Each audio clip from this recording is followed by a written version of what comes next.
Hi, my name is Chris McAllister. Welcome to the SightShift podcast. If you've ever found yourself in that tense place of leadership where big goals collide with deep conviction, there's an old word for that. It's called wilderness. And when you're in the wilderness, in the uncertainty, you're in a beautiful place because that's where you can find ancient wisdom. For ambitious, faith-driven leaders, I want you to know there's a way forward and you're not a bad leader to be where you are. We're going to help you in this podcast take all of those moments and use them to make culture your edge in your team, in your organization, in your family. Well, welcome into the SightShift podcast. Once again, everybody, so good to have you along with us. I'm Mark. He's Chris. We're back for another episode around culture today. Yeah. We're going to have a little fun. Yeah. We're midway through this series around the book, Make Culture Your Edge. If you don't have a copy, get a copy. You can go to makecultureyouredge.com and follow along in the movement, get a copy of the book, see what else is going on. We'd love to have you join us in the book as well as in this series as we talk about culture. So today, we're going to talk about the other C word, the C word that people don't generally, certainly my wiring, those that are a little more like me, people don't like. The C word is change. Ooh, I love this word. But it is yin to yang. Of course you do. Or as you like to say, people like it when it's their idea. Yeah, exactly. Right? Exactly. Yeah.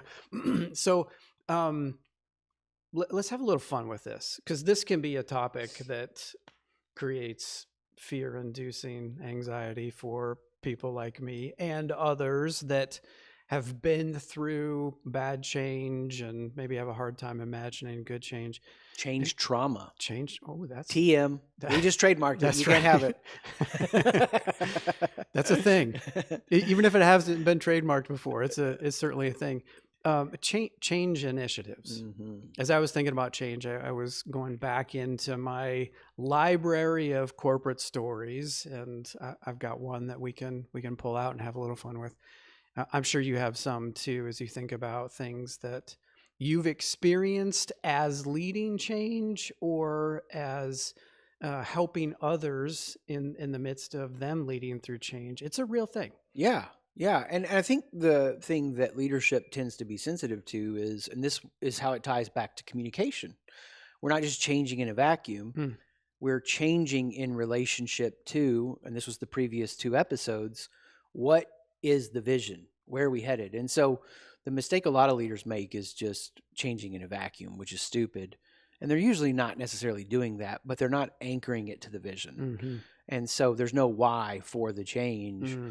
So you got to tie it back. Now, I think I see a lot of leaders are smarter on that. And so they know a name helps things. Mm-hmm. So I can think like this is project fill in the blank. Yeah. There's a change in relationship to the vision. And so sometimes organizations will call this a change initiative or a strategic initiative. And I can actually think of, and a lot of, any of the close friends of SightShift will know our close friend at Brave Little Beast, Ryan. I had to lead an organization through a pretty significant change, and he gave a perfect name to it. And that perfect name helped make sense of the action we were asking people to take. And it just was beautiful. And so then we put out communication around that, and we print pieces and video and all the things we needed to do to get the organization inspired and educated around this change. Mm-hmm. The problem with so many organizations is there's no one at the helm who's thoughtfully tying it back to the vision. So years ago, a close friend of mine was at an organization, large organization, and this is so dumb. This doesn't sound real. And you're going to totally crack up at this. Their engagement surveys were low. Oh. Shocker. Yeah. And so we'll actually talk about that. And we've talked a little bit about it, but we'll go deeper into it, that engagement isn't always up and to the right. It's cyclical. Mm-hmm. So what organizations do is they freak out. Engagement's low. We got to fix this. They paid multiple six figures for this campaign. I think it was multiple six. I know it was six. Here it is. We got to boost everyone's morale. Yay, you. That was the name of the campaign. You're feeling low. Engagement is down. Your actions don't have the right meaning. Let's, at our next company meeting, pay for a giant custom exclamation mark, stuffed mascot, person in it, coming out on the stage, dancing around. Let's spend all this money getting all these print pieces. Let's start repeating this. Now, anybody with a little bit of street sense organizationally knows that fast it becomes a joke. Yeah. Everybody's joking. Like, it was so effectively done as a joke, and they didn't mean it that way. They didn't mean it. That the second generation of the language took off with meetings and people, even so much that I wasn't in the organization, and me and my friend would joke about it. Like, when you did a good thing. Yeah. Yay, you. Yay, you. And so, you know, you've been around the block. You've seen these things when even something well-meaning, Yeah. poorly informed philosophically, not understanding how engagement really works, at least they tried to get a name to it, right? I mean, we would say that at some level, but they almost did more harm than good. Yeah. It right? became a joke. Yeah. All that's just gone. Why? Because they didn't understand what we're talking about today, which is why change done right is so critical. Now, because the next time they go to communicate a change initiative in that organization, what's happened? There's been an inoculation against taking them serious. So whatever resistance is there, which we'll get deeper into this, now the resistance is even greater. Yay, you. Yeah. Yay, you. And there's a second damaging thing that happens a lot too is, you know, the executive team, and I'm not like trying to beat up on the executive team. That's who we work with. But it's on them to be a better, smarter leader. The next thing that they're working on, they've already forgot about Yay You. You know, we hear that all the time. It's like this big IT initiative is taking place. By the time it gets to the manager level, the executives have forgotten about it. Yeah, they're moving on. And they might have even hired another outsourced provider to solve something that creates a problem for that other initiative that now the manager is like, well, which way do I go? You never saw any of that. You're making me think that the resistance. So I'll roll it back. I like the way you said part of the resistance is because there's not a compelling why. Yeah. Now, maybe at the top where the decision has been made, the why is clear and understood and part of the decision-making process. But if it doesn't filter down to the level at which the change needs to be implemented, then resistance creeps in. Yeah. And yet these are the folks that can and do know how to make change well, to do change well. They're committed to making change happen when they understand it, when they can see it in the context of this is the why and this is how it's going to play out. Yeah. And so they become skeptical and cynical, like, oh, we're just putting paint over the hole, or we're putting a veneer over the real issue. And the folks that actually would be implementing this can see where the issues really are, and like, this doesn't address the issue at all. And the only way a campaign like that happens is nobody in the room understands the real world, or someone or some people that did could not speak up, or the main person writing the check, it was their nephew's PR firm, right? I mean, or, you know, some combination of those. It's not hard to imagine how that plays out. Yeah, conflict of interest. Yeah, exactly. Yeah, exactly. Yeah. And I have to believe there had to have been somebody in the room that was like, you know, hey, it's like when organizations put out a branding campaign now and they didn't think through the innuendo, right? And then that quick, it's on LinkedIn with all these shares. And it was like, nobody in the room had the mind of a junior high boy to go, that means this, don't do that. You're taking me back to, I think it was definitely in the 1900s, but like the 80s or the 90s, when the American car named Nova, Nova, was rolled out into Mexico. Nova in Spanish means no go. So they rolled a car. They rolled a car out into a market without really thinking through. This is the no-go car. And Oh, clearly it was a no-go. oh my gosh. Well, that recently happened with HBO. They changed they have this killer brand. They changed everything to Max. And everybody was like, "Why are you doing this?" Mm-hmm. And now they're going back after they've done the Max and they've spent all this money because they come to find out one person pushed it through. Cracker Barrel. Yeah, exactly. There's all kinds of things Yeah. that we could It's a Rorschach test. but there's another example Yeah. of down with change or out with change and then rolling it back. And like that's like it was you got one or two positions. Like it was a bad move to make, change done poorly. Mm-hmm. You didn't stay with your conviction, Mhm. change done poorly, Mhm. right? Yeah. They accomplished both Yeah. both poor changes in one thing possibly. And we're not, and I know this isn't your tone. We're not throwing rocks. Like I know it's hard. That's why if your mind as a leader, if the identity of who you are and the identity of your team isn't secure, Mm. it's these small percentage moments when you're going to screw up change because you're not communicating out of a secure identity. Yeah. I mean, when the team is secure in their identity, when the individual is secure in their identity, that's what you communicate out of, which leads to the effective change. When that isn't secure, you're communicating out of that.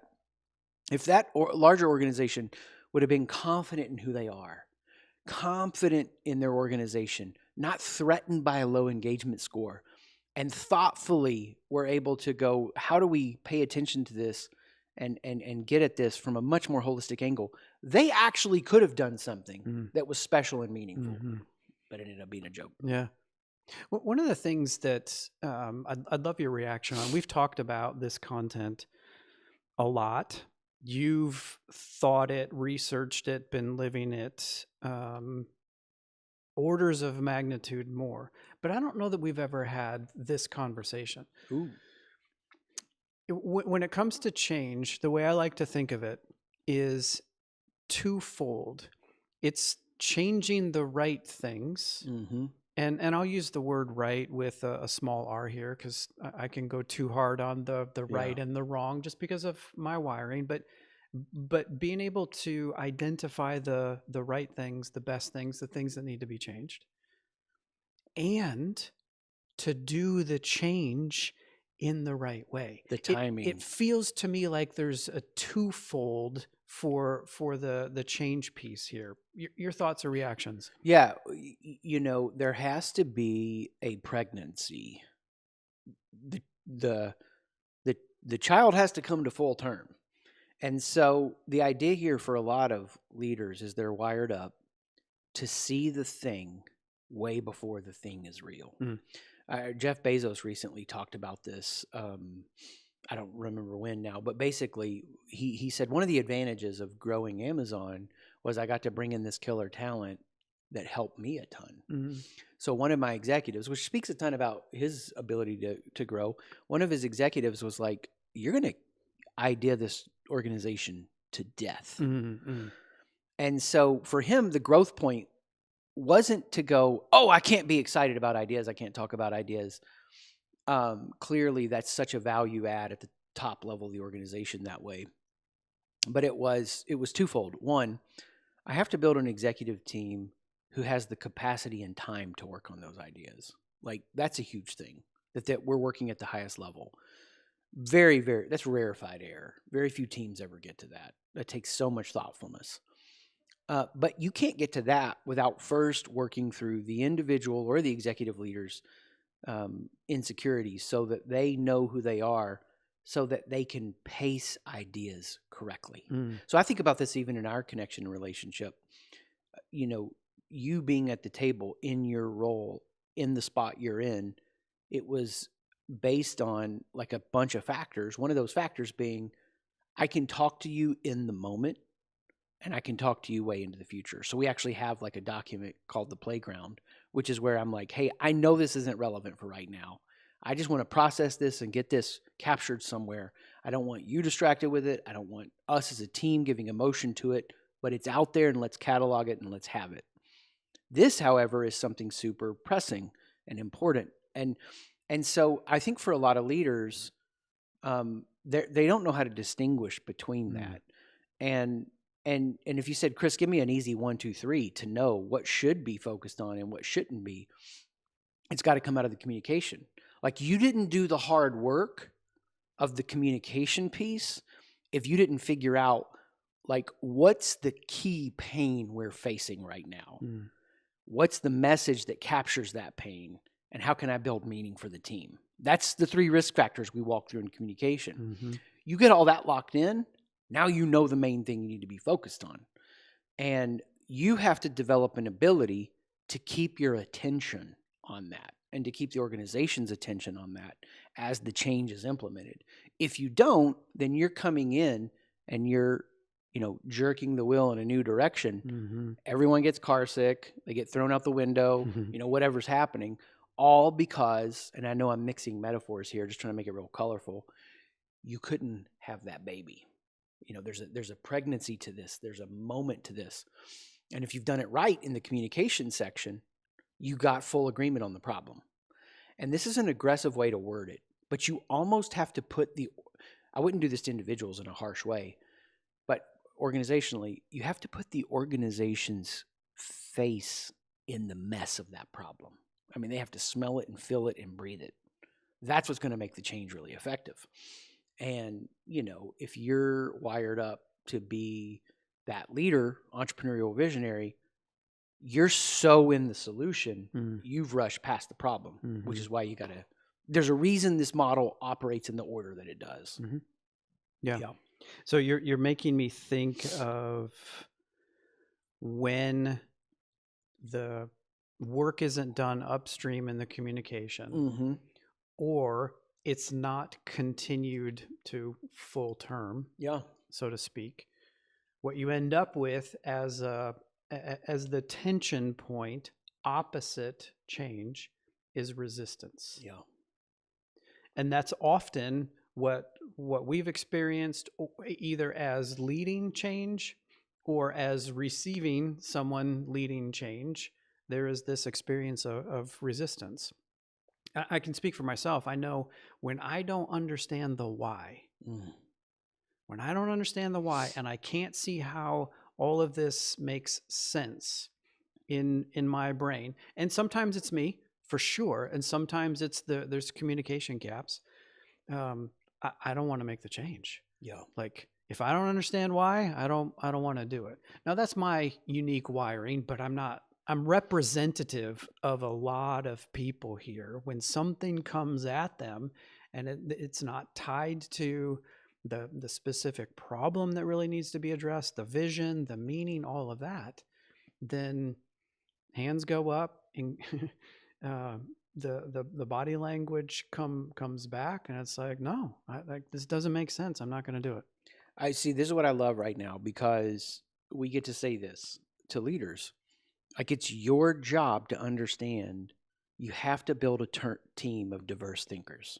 That's where the real power of diversity comes in. And diverse thinkers on the team, the leadership team, means this. There are people at the table thinking like you, and there are people at the table thinking like me. And I have to create space for truth to come out. I want to know when that disconnect is there. You have to walk in, and this is for the people watching this, because Mark does do this, but you have to walk in the courage of speaking up about that, because that's actually how, from the communication piece, you get, like we talked about, a fully baked dish. I'm pulling it out of the oven too soon. I'm ready to go. Let's go. And the chicken's still raw. And you're like, no, we got to put this back in the oven. And so if I don't take confusion as a threat, then I get to get in the... Now, as much as we can think through it, it's going to hit the next layer of the organization. And done right, it should feel like a satisfying meal. But there's still going to be people there also that need a further, deeper definition of why, which is the point of not taking any of these tension points as a threat. When I hear or see or feel resistance to the change, I'm not like, what's their problem? Oh, great. I'm going to get excited. They're giving us feedback to further spell out the definition of this change that's going to help it go beyond them. We need them engaged at the why. And Like that's everything. That's everything. And I got another illustration in my head on that. But yeah, I'll let you say. I do too. You're taking me back to corporate days. Toward the tail end of my corporate career, there was a very significant change initiative that was rolled out through the finance organization. And it was essentially changing the way at which we did projection, forecast, budget, looking forward, building in more automation, pre-AI, but trying to build more automation in, take out more of the human subjectivity. And in theory, it was to mechanicalize, standardize, and error-proof the way we went about projections. One, there was no commitment to culture. Two, there was no interest really. By the time we found out about it, multiple clicks down, there was no interest in our feedback. The decision had been made. Okay, fine. I didn't have a seat at that decision-making table. But back to one, there was no interest in feedback. There was just do this. Yeah. And there didn't seem to be an ongoing dialogue about what all that meant as you play this out. Now, you know this about me. I got a strong streak in me of don't tell me what to do. So there was definitely some of that in play while this was playing out. But in addition to that, I saw how we had to defend differences between actual experience and our projection of experience. We had to defend it and reconcile it down into deep level of detail and understanding. And I saw the expectation for that not changing and the ability to improve our accuracy decreasing because of the way this was being required to be automated. Yeah. I just saw it going all kinds of bad, and standing in front of the firing squad, unable to defend. I said the number was going to be 1, and the number came out at 2. And why is there a difference? So like a real concern, commingled with insecurity and don't tell me what to do, and I don't want to change, and I don't understand the bigger why. Right? Commingled, all of that, but at the core of it, like there was a legit concern. Yeah. And so I just resisted. I just didn't do it. Yeah. For a long time, I knew it was swirling out there. I just didn't get on board. Yeah. And made them come back to me effectively and prove multiple times, no, this is happening. This isn't just some harebrained idea that's going to change when the leader changes. Before I finally got on board. Yeah. And then proceeded to leave before it was fully completed. So I don't know how it all played out. Yeah. But man, I was resisting. Yeah. I had big concerns. There was no interest in really understanding. It was just do this. And yeah. Which for me is the strength of the argument of a pilot project, right? So it's like there are times you've got to say to the organization, this is what we're doing. Now, you want to connect it to the message and capture people's imagination. And you know, I think it's worth saying it's your job to make sure that the imagination is captured. My imagination was not captured. Exactly. Like I was thinking about this with recent things that I've learned about how they make video games, and they connect up all these measurements, and they're measuring like what does it do to their nervous system? Like, is this video game really capturing them? And like, that's what you're competing against, leaders. And we don't crawl in the corner and cry in defeat. It's like, I'm going to beat video games. I'm going to capture imagination so powerfully and quicken the senses so much that I'm going to beat video games. Like, you have to have that standard in communication. But on a practical level, in the change deployment piece of this, like if it's a very, very large organization, you run a pilot project, and so they could come to you and say that this way, like, hey, we're doing this as a pilot project. We want to get feedback on where it could be better. This is where, hey, we're doing this. This is what we're doing. And here's why they capture imagination. But help us know what some pitfalls are going to be before we roll this out to the whole organization. Now, again, you can't always do that. But what an effective use of, what comes to my mind years ago, the Skunk Works program out of Boeing that made the management guy, Peter something, really known, and he went around just off of the momentum of that. So I've used that phrase with us before as a team. I'm like, let's Skunk Works this. It's almost like a pilot project. We're going to do it, and we're going to see what's playing out and where we can see this innovation take off. You don't have to think, and this is the powerful part of change, and we'll get deeper into this with the risk factors next episode. In change, we think so often either or. So we miss the creative ways that we can not only solve the problem, but deploy the change.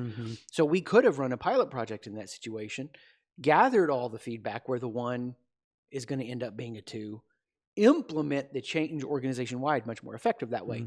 The problem is, at the top, there's often not enough of a secure identity to have a stomach for that. I need everyone to think my idea is awesome. And I've thought about it 1,000 times, but now you're hearing it. So go do it. Yeah, exactly.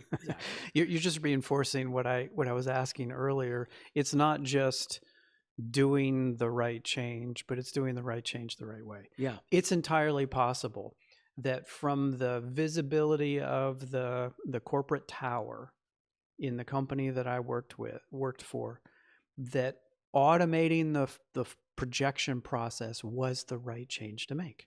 It's entirely possible. And it's entirely possible that they fumbled the process of making that right change, and so it came out in the wrong way. And it's also entirely possible that, that was Mark 1.0, full of all kinds of my own insecurities, right? About change and the threat that meant to me as a leader, all that. But doing the right things and doing the right things the right way. It's a both and. A both and. And the power of this series for those listening is you're most likely going to be in situations, if you're not already, where the change isn't being done great. This isn't weaponizing you so that you can go in and be this purist for how change should be done right and crusade for that cause. Instead, learn how to cooperate with what's happening in the organization. You be the best you can be in it. Know that I'm bothered. I'm appropriately bothered. I know what went wrong, but how can I still contribute to it being better? If you're in a large organization and you want to have a long, large-term impact there, that's how you do it without losing your soul. Plenty of people give up. They lose that spark of vision in their eyes. They're not growing as much as they can, and they're just collecting the check. And I don't think that's who you want to be if you're listening to this. If you're at the top, it's a responsibility to be secure and go, we're going to watch this and do this the right way, the right time. We got to have the baby. But we got to let it grow. There's one other piece of this that's probably worthy of putting into this episode before we move to the 3 risk factors in the next episode. And that's just this tie into hope. So in the first element of culture, we talked about communicate and the tie-in of faith, giving people something to believe in through the communication. And when that's done right and it's done well, it leads to this hope, I like to describe it as like this active energy that moves toward action. I'm believing in what's being communicated, and it's going to move me with hope to take action to make the changes that need to be made in order for this to become a reality. Bingo. There was a situation I was in as a younger leader where I wasn't the senior leader, and I grew my way pretty quickly into the number 2 role, and I had to deal with a lot of change on a dime, not thought through, quick, all the stuff that we've painted out already. What allowed me to be in that role and contribute and have success in it was a deep conviction. And it's exactly what's tied to the question of hope. Will we find a way? It had to start with me first, and it was this. I will find a way, not to brush all this under the carpet, not to paint over it like a fake veneer like you were saying earlier. I'm going to find a way to synthesize and integrate what isn't being done well here because there is still some stuff happening at a genius level, but it's poorly executed. What's not happening well at the top, what is going to be really tough for everyone here. I'm at this in-between place, and I'm going to find a way to synthesize and integrate this so that we can get collective alignment and people's energy behind it as much as we can. And that takes a lot. That takes a lot of bandwidth, of emotional maturity, of being secure in your identity. And it's just rare. It's just rare. But you could be that leader. I mean, anybody watching this can just click a switch and go, I'm going to be that leader. I'm going to be the person who I don't have to feel myself made whole by demonizing the poor job above me and being a victim in my mind and doing a bad job leading those. I'm going to synthesize and integrate this. And if you can learn to develop that as a skill, it's immensely valuable, especially in the world we're headed to where the human component is going to matter so much. Right on. Okay. So change, hope, the tension point to pay attention to is resistance. Next time we'll double click on resistance and look at the 3 risk factors that you can be paying attention to. Before we wrap up this episode, any last thoughts? Anything that is unsaid in your mind that needs to be said before we wrap? 2 words that'll change everything and give you whatever you need. Yay, you. Well, thank you for being with us for another episode. Again, Make Culture Your Edge is the book. It's also the website that you can go to. In addition to that, if you want to check out all the things that we're doing at SightShift, you can go to our website, our main site, sightshift.com. That's SIGHT shift.com, and follow us there. All right, we'll be back again next episode. Until then. Thanks so much for being with us on the SightShift podcast.